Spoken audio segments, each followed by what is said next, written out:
Hey, thank you for voting on the last community poll, and let's get right into it. A lot of drop mounts from Shadowlands have specific requirements, besides getting lucky and have a drop, mostly in form of requiring a specific covenant, but not even then everything is 100% clear. So I want to inform you regarding those mounts, and hopefully you didn't try to farm a Nightfae only mount as Necrolord.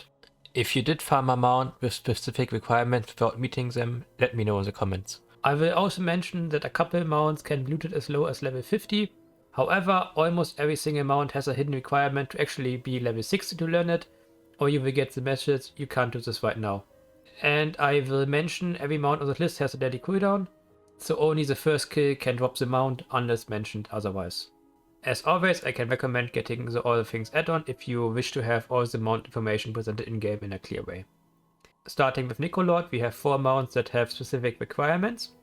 The first mount is the Lord of the Corpse Flies, dropped from Flashwing Coffia. The rare was added in 9.1 and will drop an egg called Small Corpse Fly Egg, which hatches into the Lord of the Corpse Flies mount after 3 days. To start the event, a Necrolord has to click on Cadaverius to trigger his event. Does not have to be you. Once started, there will be a zone-wide announcement where Cadaverius says, search every crevice for the Necromancer's corpse, and then you have to drag 15 corpses. Everybody can assist with the corpses, but if you are alone and also lazy, the NPCs around the event will slowly grab bodies and fill up the event bar. To loot the mount, you have to be a Necrolord. Your renown level does not matter, and once you have the egg, you can swap your covenant as well. You don't need to stay Necrolord until the egg hatches. The NPC spawns every 20 to 30 minutes to start the event, and the mount drop rate is 2 to 3%. The second Necrolord mount with specific requirements to get is from the rare Giga in Mydraxus called Predatory Plague Walk. To summon this rare in the west of Mydraxus, a Necrolord has to channel his anima conductor to that location, and then everybody can kill the mob. However, if you want to have a chance of looting this mount, you have to channel your own conductor to the location, otherwise you cannot loot the Plague Walk. Giga only has a 1 or 2 minute respawn timer, and the mount has a decent 3 to 5% drop rate. The third Necrolord only mount drops from Saviel, the Bone Cleaver in Mydraxus, which also requires an active anima channeler to the location, similar as to Giga. As you have to have your anima conductor on level 3 to even channel there, which sets you back 16k anima and plenty of souls, I do recommend to buy this from the vendor. A couple mounts such as this will be obtainable from my vendor for 5k anima and 50 grateful offerings, and I will also mention them if they are from my vendor, but usually it's not worth really. This mount however is the exception, and I do recommend to buy it from the vendor. If you decide to not buy it, you will always have to kill a couple 400k elite mobs in the middle of the Mydraxus arena before she even spawns, before killing her with her 700k HP and then hope you loot the mount. Overall, not really worth it. The final Necrolord mount is also the most annoying Necrolord mount. It's the Bonehoof Taraulos from Tahonta. To even have a chance of this mount dropping, you need your Abomination Factory on level 2 or higher, as well as having the Construct Nena unlocked. To unlock Nena, head to Mydraxus in Rotting Mount, where Nena's soul is held captive in a cell. Kill Soul Harvester Anchor to get the Soul Harvester key to release her. She will run around a little bit and then stand on a hill, with the quest Every Dog Has Its Days. Just talk to her to get the instruction to make her a dog. Return to the Abominable Stitchmaster Wefan to turn in the quest, and make your new friend at the Abomination Stitching table using 20 malleable flesh. When you are killing Tahonta, make sure Nena is spawned next to you, as sometimes the constructs takes 10 to 15 seconds to spawn after you dismount it. There is no need to use the extra action button to loot the mount, so normal looting works just fine. Tahonta's respawn time is about 30 minutes, and the mount drop rate seems 2% at best, most likely 1%.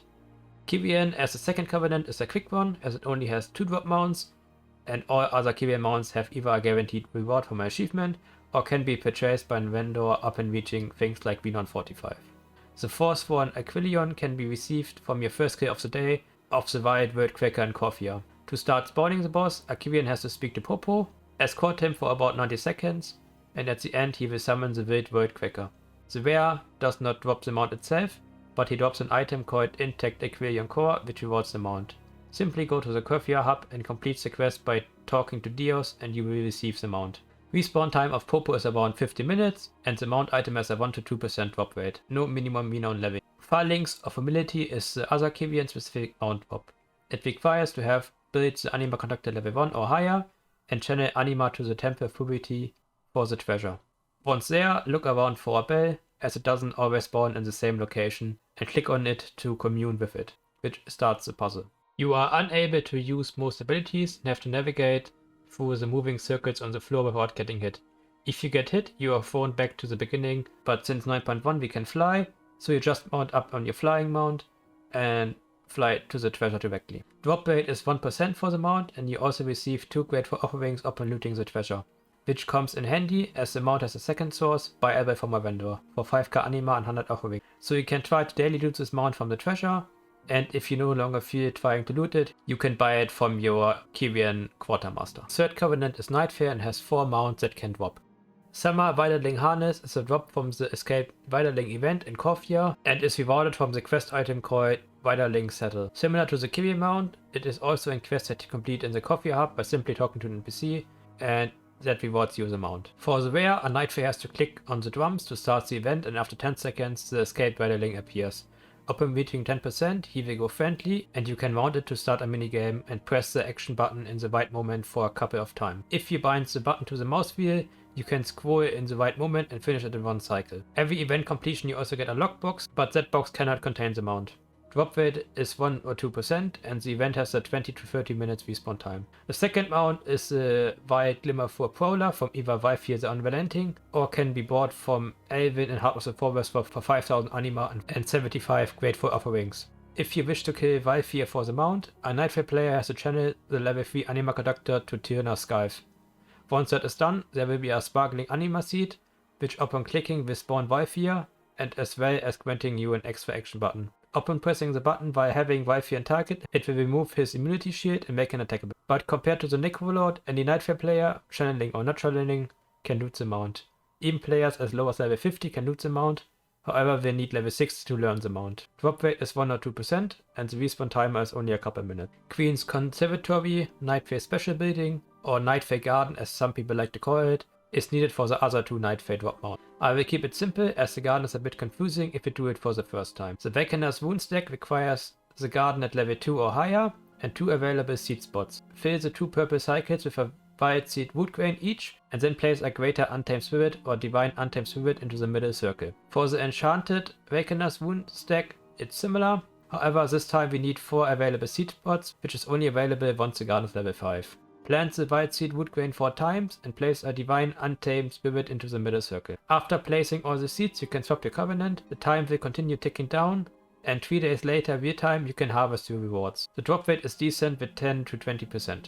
If you do not have wild seed wood grain, there is a nearby NPC which allows you to grow wild seed wood grain with an epic seed, and each seed takes 1 day to grow. Other sources are Weird Callings or the Nightfae Anima Conductor treasure chest. If you need untamed spirits, both blue and epics, binary dailies still gives them, and is the best place. They don't show up in the quest rewards, you will just be randomly awarded them upon completion, and the epic seed is quite rare. Our last covenant is Venthyr with 4 specific drop mounts. First up is Mastercraft Gravewing dropping from the Stygian Stonecrusher for Venthyrs only in Korthia. To trigger the Stygian Stonecrusher, you have to speak to Drippy, which requires a Venthyr to start. After that, defeat the mob wave that will appear until the Stygian Stonecrusher spawns. He has a chance to drop the Gravewing Crystal quest item, which rewards you with the Master Wing Gravewing. It's the same as the Nightfae and Kyrian Korthia mounts, simply bring the quest item into the Korthia hub to receive the mount. No renown level required, 2 or 3% drop rate, and 20 to 25 minutes respawn timer.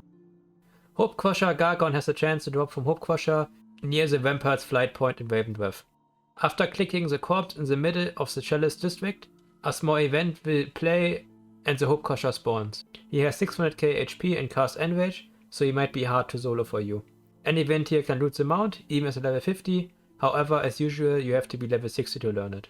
The third mount is Harika. In order to kill Harika the Hobbit, you have to channel Anima to Vaincrypt Hill using the Venthyr Covenant Anima Conductor. After channeling the Anima, all you gotta do is grab 1 bolt east of Wing Smash and give it to him. Select Let's Smash Talk and he will run to the ballista and fire it, bringing down Harika the Hobbit. It has 165k HP and is easily soloable, and drops the Hobbit Dreadwing mount. It is also purchasable from the Venthyr Master, Shachi the Artist for 5,000 anima and 100 great for uppering. As the drop rate is between 2 and 5%, I would advise against buying it from the vendor, unless you have nothing else to buy. The final Venthyr mount is the Lisa's Battle Harness, coming from my treasure chest within broken mirrors. To being able to repair broken mirrors and being able to entering them to loot the treasure chest, you need to have your Venthyr teleport system at rank 3. Once you have it unlocked, there are 4 sets with 3 different mirror locations daily, and the set rotates daily. Every mirror also requires a handcrafted mirror repair kit, but how those work will be explained during the unlock. Wowhead's front page shows which set is up every day,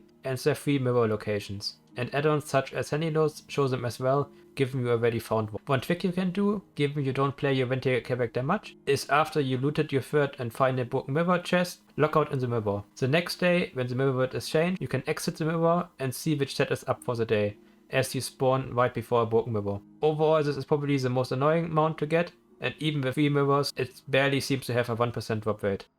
Some bonus mounts. Void Edge Gorger can be looted by any Covenant, and you can be as low as level 57. However, you have to complete the quest, the Endmire. If you did not complete the quest, the mount cannot drop for you, and due to that, at the start of Shadowlands, I saw some people with over 1000 kills because it was not known yet. Void Edge Gorger is located in the Ravenwrath zone Banewood, and the Weir is near the southwest of the Vane Crypt Hill flight point. It is hidden until you use the enticing anima item near the 2 Void Edge Braziers. To get enticing anima, you have to kill mobs near the river, such as Encroaching Might or Encroaching Gorger and so on. The boss itself has a chance to drop the impressionable Gorger spawn, and the item disappears right when you loot it. It starts a 7-day quest chain to get your loyal Gorger mount. Just enter the Endmire in Ravenwrath each day, and a Gorger will appear next to you and give you a quest. The second special mount is Gnaut Reigns of the Battle-Bound Warhound, and can drop in the Theater of Pain arena in the middle of Madoxus. Every boss has a chance to drop the mount, and each boss has its own unique daily cooldown, so you have up to 6 daily chances, 1 per boss each day. The mount can be looted as any Covenant, and characters as low as level 50 can loot it. However, as usual, you need level 60 to learn it. Many of the infos came from the Mount Discord, where many of the more hardcore mount collectors reside, as well as Kelly from Wowhead, who bonded and found lots of information. It was really a tremendous effort to find all this information at the start of Shadowlands, with many people wasting many hours, so really big thanks to really everybody in the Mount Discord.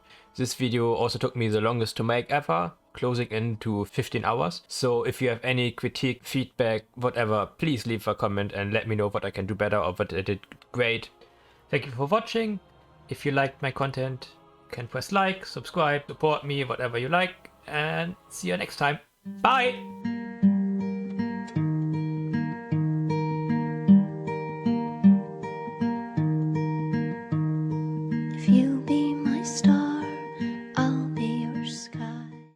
Oh my god, guys, it's Kelly from Wowhead. Woo!